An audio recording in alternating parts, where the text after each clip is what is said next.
السلام علیکم ورحمۃ اللہ وبرکاتہ ان الحمد للہ نحمده ونصلی علی رسولہ الکریم اما بعد۔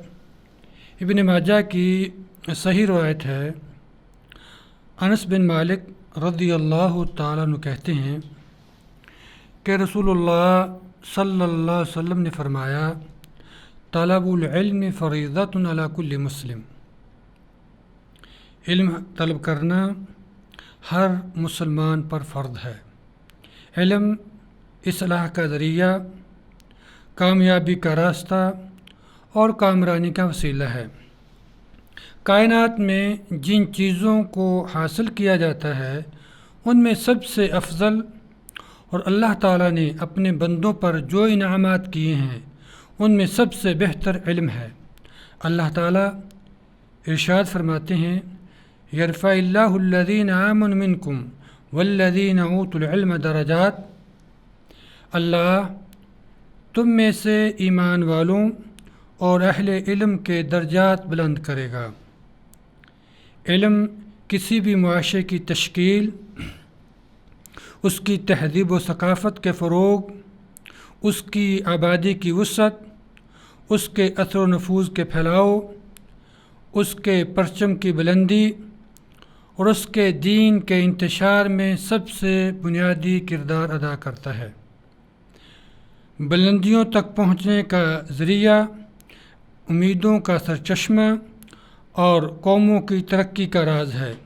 کچھ قوموں کو اللہ تعالیٰ نے علم سے نوازا تو وہ ترقی یافتہ ہو گئے، اور کچھ قوموں کو علم سے محروم رکھا تو وہ پسماندہ ہو گئے۔ ارشاد باری تعالیٰ ہے، قل هل يستوي الذين يعلمون والذين لا يعلمون انما يتذكر اولو الالباب۔ اے میرے نبی صلی اللہ علیہ وسلم، آپ کہہ دیجئے، کیا جاننے والے اور نہ جاننے والے برابر ہو سکتے ہیں؟ بے شک عقل والے ہی نصیحت حاصل کرتے ہیں۔ اسلام نے شروع سے علم حاصل کرنے پر حوصلہ افزائی کی ہے۔ اس کے ابتدائی آثار ہمیں اسلام کے عہد نبوی سے ملتے ہیں۔ چنانچہ غزوہ بدر کے قیدیوں کی رہائی کے فدیہ میں جو رقم مقرر کی گئی تھی، ان میں سے جو نادار تھے وہ بلا معاوضہ ہی چھوڑ دیے گئے، لیکن جو لکھنا پڑھنا جانتے تھے انہیں حکم ہوا کہ 10 بچوں کو لکھنا پڑھنا سکھا دیں تو وہ چھوڑ دیے جائیں گے۔ چنانچہ حضرت زید بن ثابت رضی اللہ تعالیٰ عنہ جو کاتب وحی تھے، اسی طرح لکھنا سیکھا تھا۔ انہوں نے اسی طرح لکھنا سیکھا تھا۔ اسی بات سے ہم اندازہ لگا سکتے ہیں کہ تعلیم کی کیا اہمیت ہے اور اس کا حاصل کرنا کتنا ضروری ہے۔ اللہ تعالیٰ نے اہل علم کی تکریم کچھ اس طرح کی ہے کہ اپنے ساتھ ان کا ذکر فرمایا ہے اور اپنی وحدانیت پر ان کو گواہ بنایا ہے۔ ارشاد باری تعالیٰ ہے، شاہد اللہ انہ لا الہ الا ہو والملائکۃ واولو العلم قائما بالقسط۔ اللہ گواہی دیتا ہے کہ اس کے علاوہ کوئی معبود برحق نہیں، اور فرشتے اور اہل علم بھی گواہی دیتے ہیں، اور وہ اپنے احکام میں عدل پر قائم ہے۔ اہل علم ہی حقیقی معنوں میں اللہ سے ڈرنے والے ہیں اور اس کے برگزیدہ بندے ہیں۔ اللہ تعالیٰ فرماتے ہیں، انما یخشی اللہ من عباد العلماء، بے شک اللہ سے اس کے بندوں میں سے علماء ہی ڈرتے ہیں۔ اور اللہ تعالیٰ جس کے ساتھ بھلائی کا ارادہ کرتے ہیں اسے دین کی سوجھ بوجھ عطا کر دیتے ہیں۔ آپ صلی اللہ علیہ وسلم نے فرمایا، من یرد اللہ بہ خیرا یفقہہ فی الدین، اللہ جس کے ساتھ بھلائی کا ارادہ کرتے ہیں اس کے دین کی سمجھ عطا کر دیتے ہیں۔ پھر ہدایت چاہنے والے انہی کے ذریعے راہ راست پر گامزن ہوتے ہیں، اور انہی کے علم کی روشنی سے ہدایت پانے والے منور ہوتے ہیں۔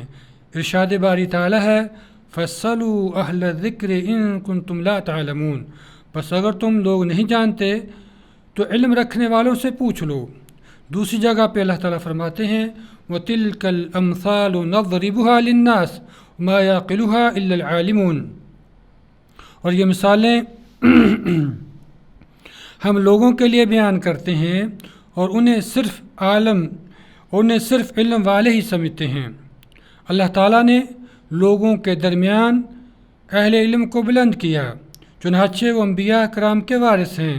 ابو درداء رضی اللہ تعالیٰ عنہ سے روایت ہے کہ میں نے نبی صلی اللہ علیہ وسلم کو فرماتے ہوئے سنا، من سلک طریقا یلتمس فی علما سہل اللہ لہ طریقا الی الجنہ وان الملائکۃ لتضع اجنحتها لطالب العلم رضا بما یصنع وان العالم لیستغفر له من فی السماوات ومن فی الارض حتى الحيتان في الماء وفضل العالم على العابد كفضل القمر على سائر الكواكب وإن العلماء ورثة الأنبياء إن الأنبياء لم يورثوا دينارا ولا درهما إنما ورثوا علما فمن أخذ بحظ وافر۔ جو شخص حصول علم کے راستے پر چلتا ہے اللہ تعالیٰ اسے جنت کے راستے پر چلاتا ہے، اور فرشتے طالب علم کی خوشنودی کے لیے اس کے راستے میں اپنے پر بچھاتے ہیں۔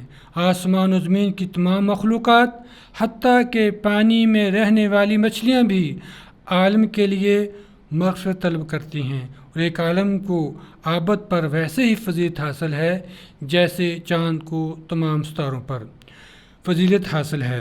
علماء انبیاء کے وارث ہیں، اور انبیاء اپنی وراثت میں درہم و دینار نہیں چھوڑتے بلکہ وہ علم کی وراثت چھوڑتے ہیں، لہٰذا جس نے علم حاصل کیا اس نے بہت بڑا حصہ پا لیا۔ علم حاصل کرو کیونکہ اسی سے دنیا و آخرت کی نجات ممکن ہے۔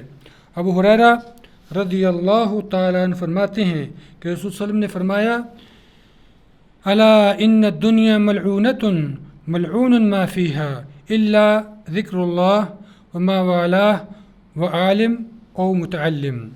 بے شک دنیا اس میں پائی جانے والی تمام چیزیں ملعون ہیں سوائے اللہ کے ذکر اور اس سے متعلق چیزوں کے، اور عالم کے یا علم سیکھنے والے کے۔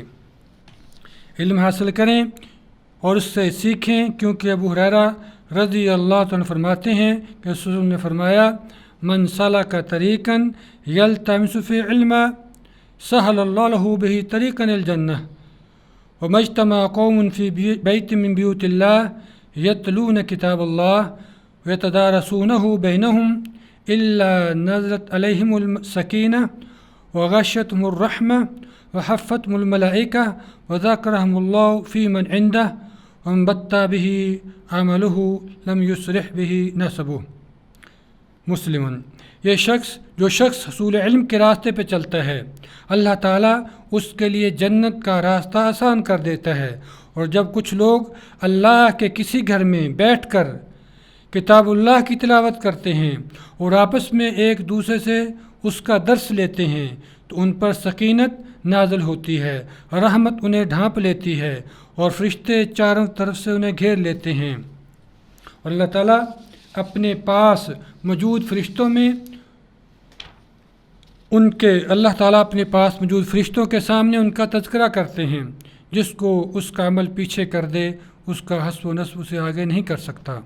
علم حاصل کرو، اسے سیکھو، کیونکہ اس سے خشیت الہی آتی ہے۔ اللہ تعالیٰ فرماتے ہیں، انما یخشی اللہ من عباد العلماء، بے شک اللہ سے اس کے بندوں میں سے علماء ہی ڈرتے ہیں۔ علم حاصل کرو کیونکہ علم حاصل کرنا عبادت ہے، نہ جاننے والوں کو اسے سکھانا صدقہ ہے۔ اہل علم میں اس کی نشر و اشاعت کرنا تقرب الہی کا ذریعہ ہے، اور اسے تلاش کرنا جہاد ہے۔ ارشاد باری تعالیٰ ہے، وما كان المؤمنون لينفروا كافة فلولا نفر من كل فرقة منهم طائفة ليتفقهوا في الدين ولينذروا قومهم إذا رجعوا إليهم لعلهم يحذرون۔ اور یہ بات مناسب نہیں ہے کہ تمام ہی مومن جہاد کے لیے چلے جائیں۔